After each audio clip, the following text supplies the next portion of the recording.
හරි 2023 24 පේව එකේ පස්වෙනි ප්‍රශ්නය. ඒතර මේ ප්‍රශ්නේ කතා කරන්න කලින් මම පොඩ්ඩක් මේකේ බෑග්ග්‍රවුන්ඩ් එක කියලා ඉන්නම්. අද ගන්න අපි මේ ගන්නු අක්කරි වස්තුව. මේදී මෙයා ධනාරෝපිතයිද ඍණාරෝපිතයිද උදාසීනයි. මේ පාඩුවේ ඉන්න එකෙක්නේ. ඔය අපේ තියෙන ගොඩක් ඒවා මේ උදාසීන වස්තුන්. උදාසීනයි කියන්නේ ආරෝපිත නැහැ. ඌ ධන විදියටවත් ඍණ විදියටවත් ආරෝපිත නැහැ. සාමාන්‍ය උගේ පාඩුවේ ඉන්නවා. ආරෝපණයක් නැහැ. කෙලින්ම ආරෝපණයේ බිඳුවයි. ඒ වගේ අයට කියන අපි උදාසීන වස්තුන් කියලා. හරි අවුලක් නැහැ. මෙයා උදාසීනයි තමයි 100% ෂුවර්. හැබැයි පොඩි ප්‍රශ්නයක් තියෙනවා. මෙයා හැදිලා තියෙන මොනවාගෙන්ද? පරමාණු වලින්. මේ වස්තුන් හැම එකක්ම හැදිලා තියෙන්නේ පරමාණු වලින්. පරමාණු වල ඉන්නවා කවුද? ඉලෙක්ට්‍රෝන ඉන්නවා, ප්‍රෝටෝන ඉන්නවා, නියුට්‍රෝන ඉන්නවා. ඉලෙක්ට්‍රෝන කියන්නේ ඍණ ආරෝපිතුන්නේ. ප්‍රෝටෝන කියන්නේ ධන ආරෝපිතුන්නේ. නියුට්‍රෝන කියන්නේ ආරෝපණයක් නැති උන්. දැන් මම කියනවා මූ උදාසීනයි. ඒ කියන්නේ උට ආරෝපණයක් නැහැ. හැබැයි මුගේ අස්සේ ඉන්න පරමාණු වල ඉලෙක්ට්‍රෝනක් ඉන්නවා, ප්‍රෝටෝනක් ඉන්නවා. ඒ කියන්නේ මුගේ අස්සේ ධන ආරෝපණක් ඉන්නවා, ඍණ ආරෝපණක් ඉන්නවා. හැබැයි මුට ආරෝපණයක් නැහැ. ඒ එන කටකැලිච්ච කතාවක් කියන්නේ. වෙන්න බෑනේ එහෙම. ෂුවර්නේ මෙයා උදාසීනයි. හැබැයි මුගේ අස්සේ ධන උනුත් ඉන්නවා, ඍණ උනුත් ඉන්නවා. වෙන්න බෑනේ මාර. චාටර් කතාවක් නවා කියන්නේ. නෑ මෙහෙමයි වෙන්න පුළුවන්. හිතන්න මේ මාර්ග පෙන්නෙක් කියලා.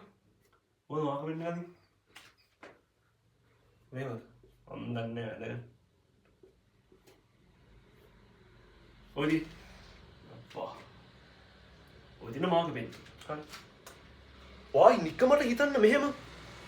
මෙයාගේ අස්සේ ධන එවුම් පහක් ඉන්නවා කියලා. 1යි 2යි 3යි 4යි 5යි. වැරදිලා හරි. ඊට සමානම ඍණ එවුම් ගානක් හිටියොත් ධන එවුම් පහට හරියන්න ඍණ එවුම් පහක් හිටියොත් අන්න ඕක තමයි මෙතන වෙලා තියෙන්නේ. මේ ධන එකාට මේ ඍණ එකා කැපෙනවා. මේ ධන එකාට මේ ඍණ එකා කැපෙනවා. මේ ධන එකාට මේ ඍණ එකා කැපෙනවා. මේ ධන එකාට මේ ඍණ එකා කැපෙනවා. මේ ධන එකාට මේ ඍණ එකා කැපෙනවා. ඒ කියන්නේ මොකක් හරි වෙලාවක ධන එවුම් ගානට සමාන ඍණ එවුම් ගානක් හිටියොත් එකිනෙකාට එකිනෙකා කැපිලා ගිහිල්ලා අන්තිමට ආරෝපණයේ බිඳුවක් වෙලා තියෙනවා. එතකොට ඒ කතාව 100%ක් හරි. මේ මාක පෙන් එක උදාසීනයි. මුගේ ඇතුලේ ධන එවුනුත් ඉන්නවා, ඍණ එවුනුත් ඉන්නවා. ඒත් උදාසීනයි. කොහොමද එහෙම වෙන්නේ? ධන එවුම් ගානට හරියන්න ඍණ එවුම් ගානක් ඉන්නවා. ධන එවුම් ලක්ෂයක් ඉන්නවා නම් ඍණ උනුත් ලක්ෂයක් ඉන්නවා. හරි. දැන් මෙහෙම හිතන්න. ඔය වැටීම මෙහෙම තියෙනවා. දැන් මම මේ මාක පෙන් එක රෙදි කඩකින් අතුල්ලනවා.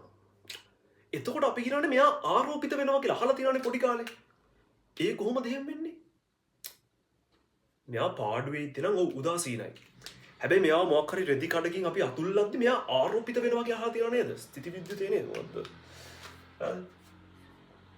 ඒ කොහොමද එහෙම වෙන්නේ? දැන් මේකේ මාක පෙන්නේ මුට හිටියා ධනයුන් 3ක්. අපි 3ක් කියලා දැන්. ඍණයුන් 3ක් හිටියා. අපි මෙහෙම රෙදි කඩෙන් අතුල්ලද්දී හරිද? මම අතේ අතුල්ලනවා කියන්නේ ඔයා. ඔහොම අතුල්ලද්දී මුගේ ඉන්න ධන එකෙක් මගේ අතට යනවා. මගේ අත මේ තියෙන්නේ.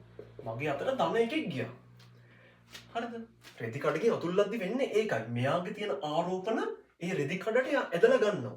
දැන් එතකොට බලන්න මොකක්ද උනේ කියලා. මේ ධන එකාට මේ ඍණ එකා කැපෙන්න පුළුවන්. මේ ධන එකාට මේ ඍණ එකා කැපෙන්න පුළුවන්. හැබැයි මුට කැපෙන්න ධන එකෙක් නැහැ. සමස්තයක් වශයෙන් වස්තුව ඍණ විදියට ආරෝපණය වෙලා. ඔන්න ඔහොම තමයි වස්තුවක් ආරෝපණය වෙන්නේ. රයිට්? ඕක තමයි වෙන්නේ. අපි දැන් මෙහෙම හිතමු.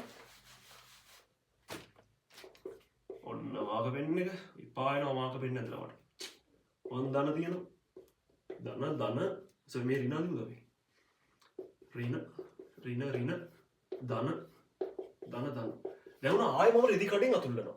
මේ පාර හිතන්න ඍණ එකෙක් මගේ මේ රෙදි කඩට මේ රෙදි කියලා හිතන්න ඇදිලා ආවා කියලා. ඔන්න ඍණ එක අතේ ඉන්නේ.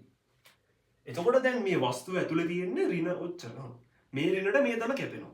මේ ඍණට මේ ධන කැපෙනවා. හැබැයි මුට කැපෙන්න එකෙක් නැහැ. මොකද අර ඍණ එක අතට ගියානේ.